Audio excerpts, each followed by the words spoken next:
benar. Gimana semua agama benar? Kalau semua agama benar, buat apa Allah utus Nabi Muhammad SAW? Allah kurang kerjaan namanya. Kalau semua agama benar, buat apa Nabi SAW menulis surat kepada Raja Heraklius, aslim taslam, masuk Islam kau selamat. Kalau enggak masuk Islam enggak selamat, ngapain? Nabi kurang kerjaan. Kirim surat kepada Heraklius, kepada Raja Persia, kirim Mu'adz bin Jabal ke negeri Yaman mendakwai orang Yahudi. Kalau semuanya benar, berarti Nabi kurang kerjaan. Iya atau tidak? Taib.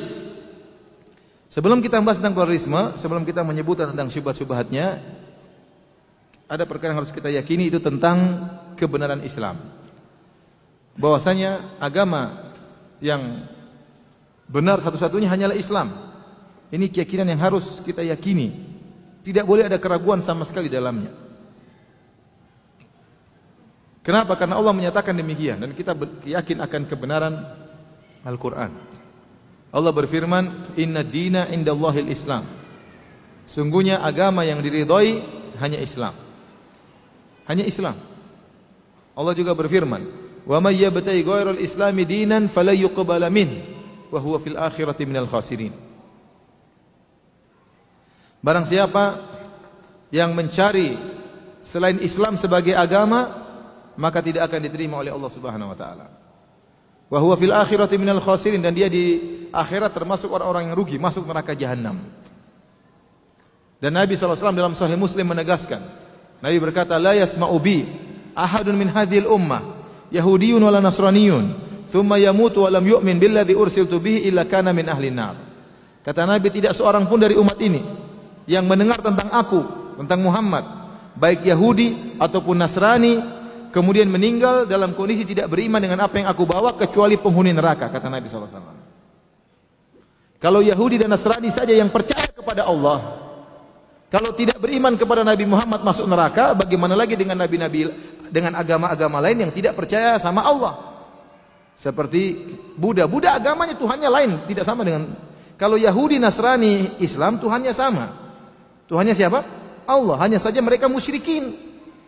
Mereka berbuat syirik kepada Allah Subhanahu wa taala, tapi Tuhan yang dituju sama-sama Allah.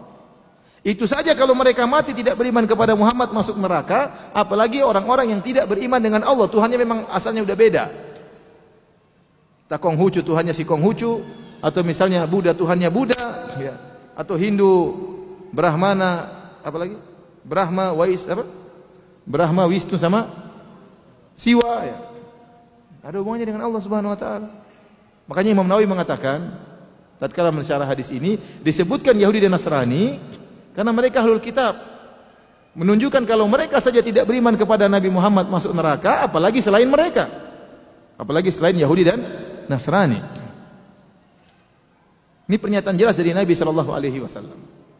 Maka yang benar cuma agama Islam. Karena agama Islam adalah satu-satunya agama yang mentauhidkan pencipta alam semesta. Tidak ada penyembahan terhadap makhluk. Islam tegas, syirik tidak boleh. Semua tidak boleh disembah, Nabi tidak boleh disembah.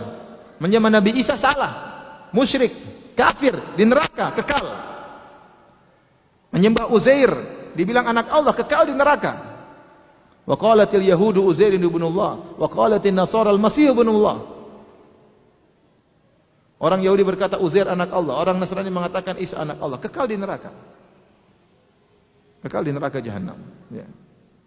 Tidak ada dalam hal ini. Syirik tidak boleh sama sekali. Tidak boleh menyembah Nabi. Tidak boleh menyembah Nabi aja enggak boleh disembah, apalagi wali. Wali aja enggak boleh disembah, apalagi sunan. Apalagi batu, apalagi pohon. Malaikat saja tidak boleh disembah. Dulu orang-orang musyrikin mengatakan malaikat banatullah, putri-putri Allah, masuk neraka jahanam, kekal.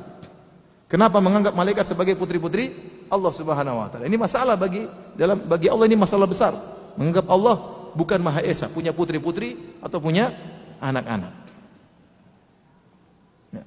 Jadi Islam satu-satunya agama yang menyeru kepada pentauhidan, peribadatan hanya kepada pencipta alam semesta, cuma Islam. Yang lain semua agama menyeru kepada peribadatan terhadap makhluk, semuanya kepada makhluk. Kepada jin, kepada dewa, kepada makhluk, pada manusia. Ya, semuanya kepada batu. Cuma Islam yang menyeru kepada penyembahan terhadap Allah yang Maha Esa. Nah, bagaimana kemudian kita mengatakan semua agama benar? Bagaimana kita mau menyamakan tauhid dengan kesyirikan? Bagaimana kita mau menyamakan penyembahan terhadap Allah pencipta alam semesta dengan penyembahan terhadap Nabi? Apa mau disamakan Allah dengan Nabi? Bagaimana kita menyatakan semua agama benar mau menyamakan penyembahan terhadap Allah yang Maha Esa pencipta alam semesta dengan penyembahan terhadap sapi? Apa mau disamakan Allah dengan sapi? Ya akhi, yang benar saja. Oleh karena agama yang benar cuma Islam, yang lainnya semua di neraka jahanam. Oleh karenanya Nabi SAW membangun akidah di atas hal ini. Nabi SAW menyuruh manusia kepada tauhid sehingga dia bermusuhan sama om-omnya sendiri, bermusuhan dengan Abu Lahab, bermusuhan dengan Abu Talib, diseru untuk masuk Islam tidak mau, sampai Nabi bermusuhan dengan kerabatnya sendiri orang-orang Quraisy, sampai akhirnya harus diusir dari kota Mekah. Semuanya gara-gara Nabi mengatakan cuma agama yang benar cuma agama Islam. Kalau semuanya agama benar, semua agamanya bebas, ngapain Nabi mendakwai orang kafir Quraisy? Biarin saja mereka beribadah kepada Hubal, kepada berhala Hubal, kepada berhala Lata, Uzza, Manat. Nabi permasalahkan. Nabi mencampuri keyakinan mereka. Ingat kalau orang liberal sering mengatakan, di antara privasi yang paling super privasi adalah privasi dalam berkeyakinan. Jadi ente jangan ngurusi privasi orang lain katanya. Paham? Privasi keluarga kita jangan ente urusi. Apalagi masalah agama, ngapain ente nyalain orang? Ente nggak usah urus orang lain. Berarti Nabi dulu kurang kerjaan. Nabi dulu ngurusi privasi orang-orang Quraisy. Nabi nyalain mereka. Ya, apalagi Nabi Ibrahim alaihissalam berkata kepada kaumnya, laqad kuntum antum wa aba'ukum fi dhalalim mubin. Kalian, bapak kalian, mbah kalian, buyut kalian semuanya sesat, kata Nabi Ibrahim alaihissalam. Ini ngurus privasi orang atau tidak? Privasi orang. Kita ada toleransi, bukan, tapi toleransi tidak mengharuskan membenarkan semuanya. Itu toleransi yang keliru. Toleransi itu sudah tadi saya katakan, toleransi itu mengakui perbedaan. Mengakui perbedaan tapi kita menghargai mereka. Itu namanya toleransi. Bukan kita gabung dengan mereka. Kalau kita gabung dengan mereka sudah hilang nama toleransi. Itu namanya bukan toleransi lagi. Namanya berubah jadi mereka. Baik, hadirin dan hadirat yang dirahmati oleh Allah Subhanahu wa taala, jadi agama yang benar, satu-satunya yang benar cuma agama Islam. Ini harus kita yakini. Makanya Nabi SAW mengirim surat kepada Raja Heraklius dengan surat yang sangat singkat tapi padat. Isinya ancaman, ya. Nabi dalam suratnya Nabi mengatakan, aslim taslam, wahai Heraklius, maksudlah Islam kau akan selamat. Kemudian Nabi berkata, fa in tawallait, kalau engkau berpaling tidak mau masuk Islam, fa inna alaika ithmal arisiyin, maka kau akan menanggung dosa rakyatmu. Bayangkan, kalau kau tidak masuk Islam kau akan menanggung dosa rakyatmu. Ini ancaman yang berat dari Nabi sallallahu alaihi wasallam. Nabi Sulaiman alaihissalam kirim surat kepada Ratu Bilqis. Innahu min Sulaiman, innahu bismillahirrahmanirrahim, alla ta'lu alayya wa'tuni muslimin. Kata Nabi Sulaiman, ini surat dari Sulaiman. Bismillahirrahmanirrahim, datanglah kepadaku, masuk Islam, tunduk. Jangan sombong.